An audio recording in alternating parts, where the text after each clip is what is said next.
ጉሩምም አንድ ቴክኒካል ድጋፍ ከማረግላቸው ሰዎች ውስጥ አንዷ ነች። እንደዚህ አይነት በሙያ ያሉ ጥቃቅን የሚመስሉ ነገሮችን ግን ምርታችሁን ለማስተካከል ባለሙያ ተጠቅማችሁ መስራታችሁ በጣም ጠቃሚ ነውና መስፈርቶች አስቀምጣችሁ አቅራቢዎቻችሁ የእናንተን የምግብ ደህንነት ኮንሰፕት እኔ የሚያሳዝነኝ ምንድነው አንቺ ቤትሽ ውስጥ ብዙ ትለፊያለሽ ወይም ማምረቻሽ ላይ ጥሬ ዕቃሽ ግን ተበላሽቶ እጀ ሰባራ ነው የሚያደርግሽ ማለት ነው። ገብቶሻል? እውነት ነው። ብዙ ነገሮች እያገኘው ነው፣ ብዙ እውቀት እያገኘው ነው አንተን በመከታተሌ። አሁን አንድ ነገር ደግሞ አገኘው ማለት ነው። አመሰግናለሁ። ሌሎችም መንገዶች ይኖራሉ። እንግዲህ ትልቅ ድርጅት መሆን ካሰብሽ በሳይንስና በእንትን ተከትሎ መሄድ ጌታ ነው። ሌሎች ሀሳቦች ሲመጡ ነገር ነው መስራት የምፈልገው።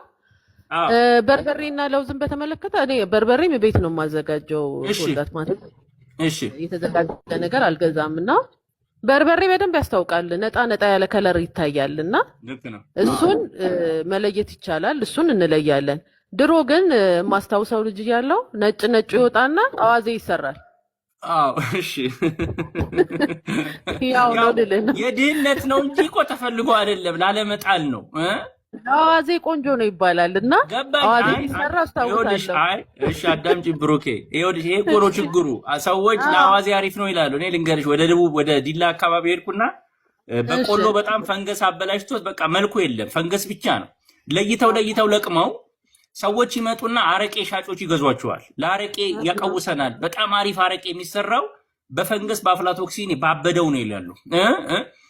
በኋላ ግን ጉበት በጥሶ የሚጥለው ይሄ ነውና አሁንም እንደዚህ አይነት ልምዶች ካላችሁ ከራሳችሁ የሚበልጥ ነገር የለምና ያው ላለመጣል ብለን ነው።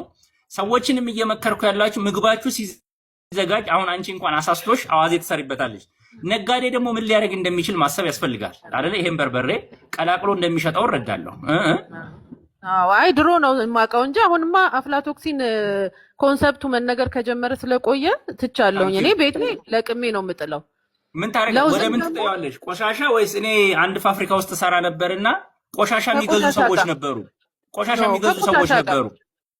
ገባኝ። አንቺ ጥሩ አድርገሻል። አንድ ፋብሪካ ቆሻሻ ጋር ነው አብሮ የሚጣለው። አንድ ፋብሪካ ግን በጣም ስራ ጥዬ የሄድኩበት ቦታ አማክረው ነበር።